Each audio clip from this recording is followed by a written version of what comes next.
আসসালামু আলাইকুম।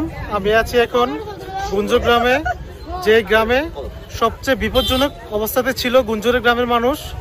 এই সেই জায়গা। এখানে কিন্তু গতকালকে যে পানির অবস্থা ছিল, প্রায় গ্রামে ওঠার মতন অবস্থা ছিল। আপনার এখানে যে বাঁধ রয়েছে, এই বাঁধের প্রায় ছুঁই অবস্থাতে ছিল গতকালকে।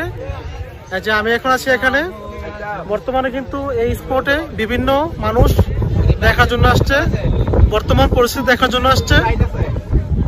আমি বিকাল থেকে এখানে অবস্থান করতেছি। এখানে শত শত মানুষ বর্তমান পরিস্থিতি দেখার জন্য আসছে। এই হচ্ছে বর্তমান গোমতী নদীর অবস্থা। আল্লাহ তাআলার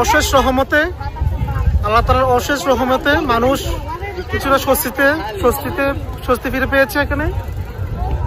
সবাই সবার জন্য দোয়া করবেন। আল্লাহ তাআলা যেন আমাদের সবাইকে নেক দান করে হেফাজতের জন্য রাখে।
অসংখ্য মানুষ অবস্থান করতেছে বর্তমান পরিস্থিতি দেখার জন্য।